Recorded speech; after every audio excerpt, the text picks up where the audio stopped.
Next, we have the dynamic duo of Janelle and Jill. Okay, they dressed up today. Woo! Hi, everybody. Oh, yes, thanks, Jim. Excellent. Okay, let's turn in your wonderful book to page 47. Kindergarten teachers, good to know. And I have been dying over there because we are so quiet sometimes. Okay, this is the goal setting form that came out of the subcommittee that Janelle and I are a part of. And it's really, it looks confusing, but it's really pretty self-explanatory. At the top, you put your name, supervisor's name, site, assignment, probationary contract. And then right in the middle is that rectangle. And that's where you get a little more specific. In the past, remember that paper that was just square and you had to write in it, then you had to figure out a way to coordinate your goal with your, what you wanted. Do you know what I'm talking about? Thank you. Okay, so I'm trying to get Dave not to focus on just my eye. I know that's what he's doing. Okay, so when you do goal number 1, you pick whether it's individual or a building goal or another goal. And then you circle the domain to which one it is. And this year we're doing, say it with me, 1, 2, and 3. Thanks. And then on the standard you can specify the number. And then there's your questions. There you go. I told you, self-explanatory. And then you sit down and you sign it with your supervisor. And one of the things that's different about this is before, when you filled out your goal setting form, you filled it out and you really never looked at it again. It kind of went into some file someplace, never to be revisited. There's no real accountability piece involved in it as well. So this piece here, once you fill it out, will come back out to haunt you again. So when you meet with your supervisor at the end of the year, you're going to pull out this form again and really talk about whether or not you achieve these goals that you set. So it's not just something that you're just arbitrarily doing. We really want there to be some accountability behind it as well, and really setting goals that you feel strongly and passionate about as a teacher. One of the other things that we are hoping is that you really are going to use those rubric pieces.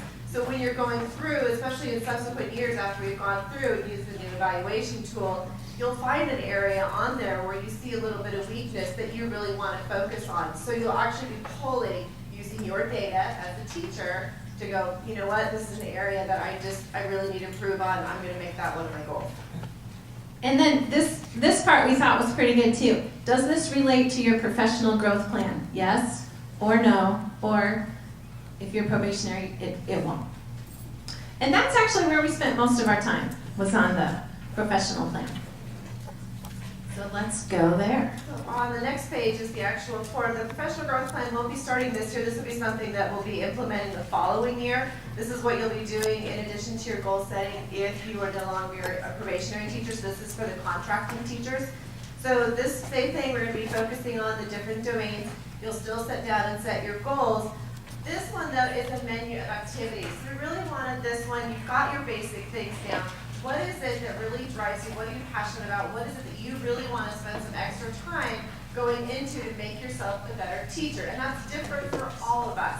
So we're working on a menu of ideas. And if you go to the next page, if we start talking No, you're doing great. I think it was break time. We started a menu. We didn't put them all in here. They're in your book, but this is definitely a draft. And so we're absolutely looking for additional input. This is some ideas that we had that we've taken from other districts that they're doing. But if there's something that you think, you know, this would be really meaningful, and you think we need to put it on here, please let us know. Like we said, it's a menu. We're hoping this is just some ideas, the things that people can choose from, something that they really want to work on. We also wanted to make it things that can be embedded within what you do in your day-to-day work. We know a lot of teachers, when they see this, are going to be a little bit worried. Great, there's just more stuff that I have to do. That's not our goal. We want people to really be able to do things within what they already do, but things that are going to make them better professionals. So we tried to give examples what it might look like. Here's some suggestions, here's some resources, but it's not a be-all, end-all list. And you may notice that some people's names are attached to these. They haven't talked to you about it at all, so if that's the case, sorry. We'll talk to you. Don't worry, about it now. don't worry. And definitely at the end, there's another category because we know this isn't the be-all, end-all list. But there's also things like doing action research, doing a book study group, working in your PLC, and it might be a PLC that you make from different schools. Maybe there's a group of people that are working on their national board certification. They want to get together to form a PLC to actually work on that project together. So there's kind of a whole gamut of things. And hopefully the communication that comes out of this, your goals, your rubrics, everything all together will help you and your principal become better because the whole goal is to do the best for the kids. And that's what we try to make things common sense. A couple things we put in here too is some examples.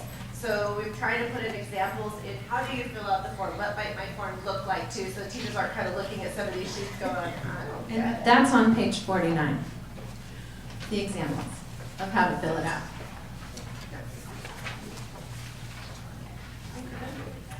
Oh, yeah. Oh, Mike, I got it. It might be nice if teachers and principals send to Laura and Vicki ideas to add to this, as long as it's a working document, as we talked about earlier, and just that list could just keep on growing. We would love that.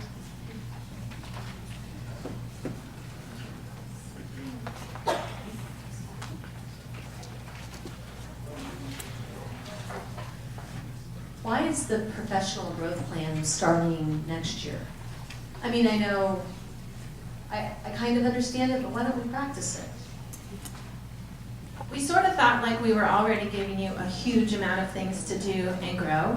And so one of our thoughts somewhere along the line was that we were going to just get to know the 1 through 13 and figure that out in the whole process, and then we'd throw this in the next time. And contract teachers will still be doing the regular goal setting forms. They still will be setting some goals. But many of those may be building goals as well as just independent goals. And then the following year we'll go a little bit more in depth whenever you kind of not up here. But I don't think at any point if you wanted to, nobody's going to hold you back.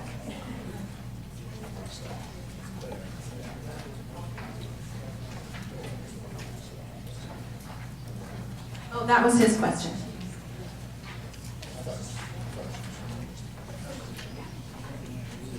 You can start if you want to, but you don't have to. We thought we were giving you enough, but you could. Yes, that is the goal setting form for everyone, probationary or contract. You just fill in the top a little different.